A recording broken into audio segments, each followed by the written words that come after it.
Hey guys, কেমন আছো? আশা করি ভালো আছো। আবারও নিয়ে চলে এলাম নতুন একটা ভিডিও। ভালো লাগলে লাইক কমেন্ট করবেন আর সব বন্ধুদের কাছে ভিডিওটা শেয়ার করে দেবেন। যাই হোক, এখানে দেখতেই পাচ্ছ, এখানে তেলাপিয়া মাছ নিয়ে এসেছি। অবশ্য তেলাপিয়া মাছগুলো বাড়িতে কিনে এনেছি, জ্যান্ত জ্যান্ত মাছ ছিল অবশ্য এখানে। আমি তার জন্য বাইরে নিয়ে আসলাম। এনে মাছটাকে ভালো করে কেটে ধুয়ে আমি পাত্রে তুলে নিয়েছি। অবশ্য মাছটা আঁশটা ভীষণ শক্ত শক্ত ছিল, তো তার জন্য চামচ দিয়ে খুঁচে খুঁচে খুঁচে খুঁচে তুলে আর ভালো করে ধুয়ে নিয়েছি। অবশ্য মাছগুলো ধোয়া সব থেকে বেটার বেশি। আর ভালো করে যত ধুবে হয়তো মাছের কোনো আষ্টে গন্ধ ভাবটা থাকবে না। যতক্ষণ কোনোরকমভাবে মাছটা ধুলে আষ্টে গন্ধটা বেশি থাকে। বলে না, মাছ ধুলে ছিটে আর মাংস ধুলে হয় মিটে, কিন্তু মাছটা বেশি করে ধোয়া ভালো। আমি মাছটা অনেকবার ধুয়ে নিয়েছি। এখানে দেখতে পাচ্ছ, ধুয়ে নিয়ে আমি পাত্রের মধ্যে তুলে নিয়েছি। এবার আমি মাছটাকে ঘরে নিয়ে যাচ্ছি। ঘরে নিয়ে গিয়ে এবার আমি এটাকে নুন হলুদটা মাখাবো। যেটি হোক, পাত্রে তার আগে আমি রেখে দিয়েছি কিছুক্ষণ। এবার আমি এখানে বেশি কিছু দেবো না, তেলাপিয়া মাছের ঝাল বানাবো খুব তাড়াতাড়ি। এবার মাছটাকে আমি এখন নুন আর হলুদ দেবো, দিয়ে মাছটা মাখিয়ে 2 মিনিট রেখে দেবো। যেটি হোক, লবণ আর হলুদ দিয়ে দিয়েছি মাছের ভিতরে। কত মাছটা টাটকা, একদম পুরো জ্যান্ত মাছে। অবশ্য টাটকাই হয়, অসুবিধা নেই। মাছগুলো খুবই সুন্দর আর শক্ত শক্ত আছে মাছগুলো, জ্যান্ত জ্যান্ত মাছ। আর কেটেও তো এই মাছটা ঝাল করে খেলেও তো ভালো লাগবে। তার জন্য আজকে হঠাৎ মনে হলো আজকে মাছটাকে ঝাল করব। কোনো কিছু সবজি টবজি দেবো না। অনেক সময় আমরা সবজি দিয়ে মাছটাকে রান্না করে খাই সব সময়, যার জন্য এই দেখো মাছটা দেখতেই পাচ্ছ। আমার অবশ্য নুন হলুদটা মাখানো হয়ে গেছে। এবার কিছুক্ষণের জন্য রেখে দিলাম আমি। এবার এখানে আমি যা যা মশলা দেবো সেই মশলাগুলো আমি আপনাদেরকে দেখাচ্ছি, দেখতে থাকো। এই দেখো, এখানে হচ্ছে কি, এইগুলো লঙ্কা আছে দেখতে পাচ্ছ অতগুলো। এই লঙ্কাগুলো কিন্তু ঝাল নেই, দেখে মনে হচ্ছে অনেক লঙ্কা, কিন্তু এক ফোঁটাও ঝাল নেই লঙ্কাগুলোতে। আর এখানে 2 পিস টমেটো আছে, ছোটো ছোটো টমেটো। আর 2টো সামান্য পেঁয়াজ আছে।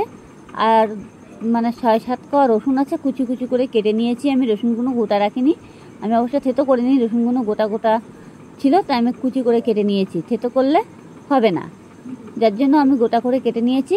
এবার নিয়ে পেঁয়াজটাকে কুচি করে নিয়েছি। আর লঙ্কাগুলো আপনারা যেমন লঙ্কা খাবেন তেমন দিতে পারবেন, কোনো অসুবিধা নেই।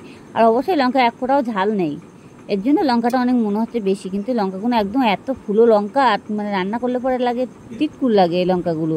এক ফোঁটা ঝাল নেই লঙ্কাগুলো, যার জন্য আমি একটু বেশি করে লঙ্কাটা দিয়েছি। যাই হোক, তাড়াতাড়ি করে এবার আমি কড়াইটা বসিয়ে দেবো।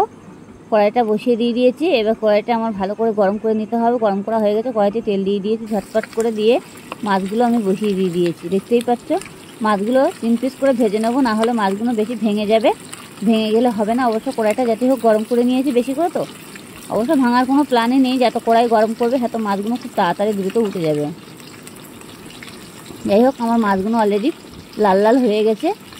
এবার মাছগুলো আমি উল্টে দেওয়ার সময় হয়ে গেছে। একটু মাছটাকে একটু উল্টে উল্টে দিতে হবে। তার আগে একটু ঘুরিয়ে দিলাম কড়াটা, দিয়ে আমি মাছটাকে উল্টাবো। তা একটু দেখলাম না একটু হালকা হালকা আছে, তার জন্য আমি আর উল্টালাম না, আর একটু জাল হবে। যাই হোক, জালটা দিয়ে এবার আমি খুঁজটা নিয়েছি, নিয়ে তাড়াতাড়ি করে আমি এখন মাছটাকে উল্টে দেবো। এই দেখো কত সুন্দরভাবে উঠে গেছে। কড়া ধরতেও লাগে না, আপনারা চাইলে ধরে নেবেন। অনেক সময় পারে না, অনেকে কড়া উল্টে যাওয়ার সম্ভাবনা থাকে গ্যাসের উপরে, তো ওর জন্য। যাই হোক, মাছটা আমার হয়ে গেছে, আমি পুরো উল্টে দিয়ে দিয়েছি। এবার মাছটাকে নামানোর সময়ও হয়ে গেছে।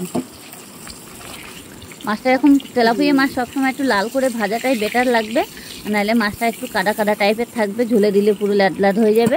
যাই হোক, মাছগুলো আমি হয়ে গেছে, আমি এক এক করে মাছগুলো পুরোটাই তুলে নিচ্ছি। এই দেখো, অবশ্য বেশি এবার গ্যাসটাকে কমিয়ে দিতে হবে, না হলে তেলটা পুরো ধরে যাবে, তখন মাছটা পুরো কালো কালো হয়ে যাবে। এবার বাকি যে আমার 3 পিস মাছ ছিল, সেই 3 পিস মাছ আমি আবারও দিয়ে দেবো, দিয়ে সেটা আমি ভালো করে ভেজে নেব। এখন আমার 3 পিস লেজা আমি পুরো ভাজা হয়ে গেছে অলরেডি। আর 3 পিস যে মাথা ছিল, মাথাটাও আমি দিয়ে দিয়েছি। মাথাটাও ভালো করে ভেজে নিতে হবে, পুরো লাল লাল করে ভেজে নিতে হবে। লাল লাল করে ভেজে নিলে পরে মাছটা একটু শক্ত শক্ত হবে, ঝুলে দিলে কোনো অসুবিধা হবে না, খেতে ভালো লাগে। অবশ্য তেলাপিয়া মাছটা খুবই নরম। যাই হোক, আমি মাছটাকে উল্টে দিয়ে দিয়েছি তাড়াতাড়ি করে, দিয়ে আমি মাথাগুলো অলরেডি ভাজাও আমার হয়ে গেছে। এবার মাছটাকে আমি তুলে নেব, আর একটু হালকা জাল হবে, দেখতেই পাচ্ছ। মাছটাকে এবার আমি অলরেডি তুলে নেব, নিয়ে এবার বাকি যে মশলাটা ছিল সেটা আমি তাড়াতাড়ি করে সামনে নিয়ে আসবো। দেখবেন আপনারা ঘরে বসে এই রেসিপিটা করুন, অসাধারণ রেসিপি। তেলাপিয়া মাছের ঝালটা খেতে অল্প একটু তরকারি দিয়ে, অল্প একটু ভাত পুরো খাওয়া হয়ে যাবে তরকারি দিয়ে। যাই হোক, আমি মাছটা পুরোটাই তুলে নেব। এই যে মাছটা অলরেডি উঠেও গেছে, এতে কোনো লাগালাগির কোনো সিন নেই। যখন দেখবে যে কড়াইটা অতিরিক্ত গরম হয়ে গেছে তখন একটু কমিয়ে দেবে গ্যাসটা, তাহলে অসুবিধা হবে না। যাই হোক, কড়াইতে যেটুকু তেল আছে আমি এই তেলে আমি এখন কালো জিরে ফোড়ন দিয়ে দিয়েছি। এই যে কালো জিরে ফোড়ন দিয়ে এবার আমি রসুনের কোয়াগুলো দিয়ে দিলাম। রসুনের কোয়াগুলো দিয়ে এটাকে ভালো করে ভেজে নিতে হবে একটু হালকা, যাতে গন্ধটা না থাকে। কাঁচা রসুনের গন্ধটা থাকলে ভীষণ বাজে লাগে। যেটি হোক, আমি রসুনের কোয়াগুলো দিয়ে দিয়েছি।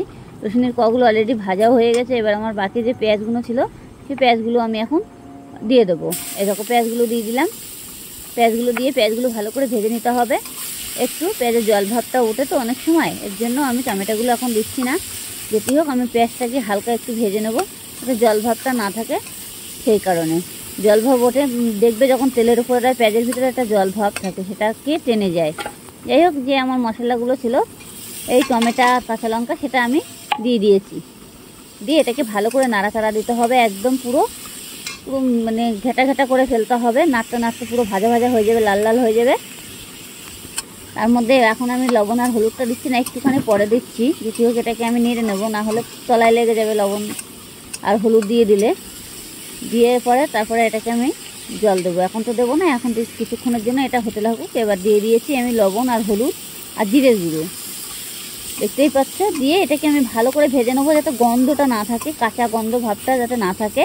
তাহলে কাঁচা গন্ধ থাকলে পরে তরকারির টেস্টটাই আলাদা হয়ে যাবে, বেকার হয়ে যাবে তখন। যাতে গন্ধটা না থাকে, আর মানে যতক্ষণে ভাজবে তরকারিটা, মশলাটা যত ভাজবে সেটা তরকারির টেস্টটাই আলাদা হয়, এত টেস্টি হবে। আপনারা ঘরে বসে না খেলে করলে বুঝতে পারবেন না। যাই হোক, আমি এটাকে ভালো করে এখন মানে একদম ঘ্যাট ঘ্যাট করে ফেলবো আর পুরো ভাজা ভাজা করে ফেলবো। যাই হোক, আমি গাছে উনুনটা মানে গ্যাসটাকে কমিয়ে দিয়ে দিয়েছি। দিয়ে এটাকে আমি আবারও ভালো করে নাড়াচাড়া দেবো। অলরেডি এটা আমার নাড়াচাড়া দেওয়া হয়ে গেছে। তরকারি মানে মশলাটা পুরো একদম ঠিকঠাক চলে এসেছে, দেখতেই পাচ্ছ। তেল পুরো ছেড়ে দিয়ে দিয়েছে। এটা আমি আর একটু মানে ভেজে নেব, যাতে পুড়ে না যায়, সেরকমভাবে ভাজতে হবে হালকা হালকা করে। যখন দেখবে যে ধোঁয়া উঠে যাচ্ছে তখন মনে করবে, তাহলে গ্যাসটাকে কমিয়ে দিতে হবে। অলরেডি হয়ে গেছে এটা। আর লঙ্কাগুলো দেখতেই পাচ্ছ, একটু ছেদে ছেদে দিতে হবে, তাহলে লঙ্কাগুলো মানে একটু হয়ে যাবে। অবশ্য আমি দুফালে করে লঙ্কাগুলো কেটে দিয়েছিলাম, কোনো অসুবিধা নেই। আর এই লঙ্কাগুলোতে এক ফোঁটাও ঝাল নেই। যাই হোক, আমার এটা হয়ে গেছে, আমি জল দিয়ে দিয়েছি। এবার এই জল দেখতেই পাচ্ছ, এবার এটাকে আমি কিছুক্ষণের জন্য ঢেকে দিয়ে দিয়েছি। ঢেকে দিয়ে যে বাকি দেখতেই পাচ্ছ যে মাছটা আমি ভেজে রেখেছিলাম, এই যে থালায় একদম পুরো লাল লাল করে ভেজে নিয়েছি। এই মাছটাকে এখন আমি এবার দেখবো যে আমার ঝোলটা হয়ে গেছে কিনা। আমার ঝোলটা অলরেডি ফুটে উঠেছে। এবার আমি মাছটাকে দিয়ে দেবো আস্তে করে, যাতে গায়ে না লাগে, সেইভাবে দিতে হবে। আপনারা চাইলে হাত দিয়েও দিতে পারো, মানে থালা ধরেও ঢেলে দিতে পারো, কোনো অসুবিধা নেই। কিন্তু এটাকে সবসময় খেয়াল রাখতে হবে যাতে গায়ে ছিটকে না আসে। এরকমভাবে দেবে না, যাতে ছিটকে না আসে। ছিটকে লাগলে অনেক সময় গায়ে ফুটকা ফুটকা পড়ে যাবে। যাই হোক, এটাকে আমি এখন আবার কিছুক্ষণের জন্য ঢাকা দেবো। দিয়ে আমি আবারও কিছুক্ষণ পরে ফিরে আসছি। চলো, আমার তরকারির ঝোলটা কিছুক্ষণের জন্য আমি এটা ঢেকে দিয়ে দিয়েছি। দিয়ে আমি এবার দেখে নেব যে আমার তরকারির ঝোলটা অলরেডি হয়ে গেছে, আর কালারটাও কত সুন্দর চলে এসেছে। অলরেডি তরকারিটাও আমার হয়ে গেছে। এবার আমি গ্যাসটাকে অফ করে দিয়ে দিয়েছি। দেখো, অল্প একটু তরকারি থেকে পুরোপুরি ভাত খাওয়া হয়ে যাবে। ভালো লাগলে লাইক কমেন্ট করবেন, আর সব বন্ধুদের কাছে ভিডিওটা পুরোপুরি শেয়ার করে দেবেন।